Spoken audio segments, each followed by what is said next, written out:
ভারতীয় সংবিধানের সূচনাতেই গণতান্ত্রিক শাসন ব্যবস্থায় মানুষের অধিকারকে সুনিশ্চিত করার কথা বলা হয়েছে। মানুষের গণতান্ত্রিক অধিকারের দৌলতে মানুষই বেছে নেয় তাদের পছন্দের জনপ্রতিনিধিকে। রাজ্যে রাজ্যে জনতার আশীর্বাদ নিয়ে কেউ বিধানসভায়, মানুষের ভোটেই বিজয়ী হয়ে কেউ পাড়ি জমান গণতন্ত্রের সর্ববৃহৎ পরিসর লোকসভায়। মানুষ তার প্রয়োজনেই বাসস্থানের পরিবর্তন করে থাকে।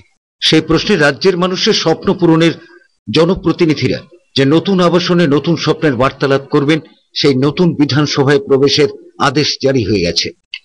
নিউ ক্যাপিটাল কমপ্লেক্সের এই সুদৃশ্য বিধানসভার শুভ দ্বারোদ্ঘাটনের মধ্য দিয়ে এই অনুষ্ঠানে উপস্থিত ছিলেন রাজ্যের মহামান্য রাজ্যপাল ডক্টর DY পাতিল, রাজ্যের মুখ্যমন্ত্রী মানিক সরকার, বিধানসভার স্পিকার রবীন্দ্রচন্দ্র দেবনাথ, উপস্থিত ছিলেন শ্রমমন্ত্রী মানিক দে। এছাড়াও এই অনুষ্ঠানে উপস্থিত ছিলেন বিভিন্ন দপ্তরের মন্ত্রীরা। রাজ্যের মহামান্য রাজ্যপাল ডক্টর DY পাতিল ফলক উন্মোচনের পরেই ফিতা কেটে বিধানসভা ভবনে ঢোকার অনুমতি প্রদান করেছেন।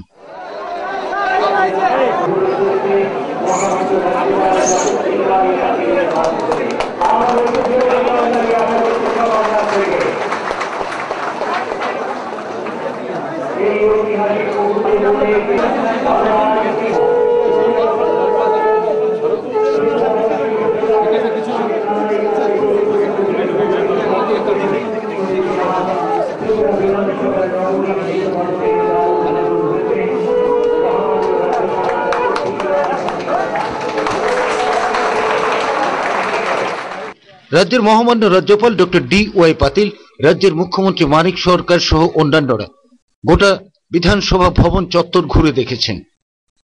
রাজ্যের প্রধান বিরোধী দল কংগ্রেস সাম্প্রতিককালে ঘটে যাওয়া ঘটনার পরিপ্রেক্ষিতে প্রতিবাদ হিসেবে নতুন বিধানসভা ভবনের দ্বারোদ্ঘাটনের অনুষ্ঠান বয়কট করেছে।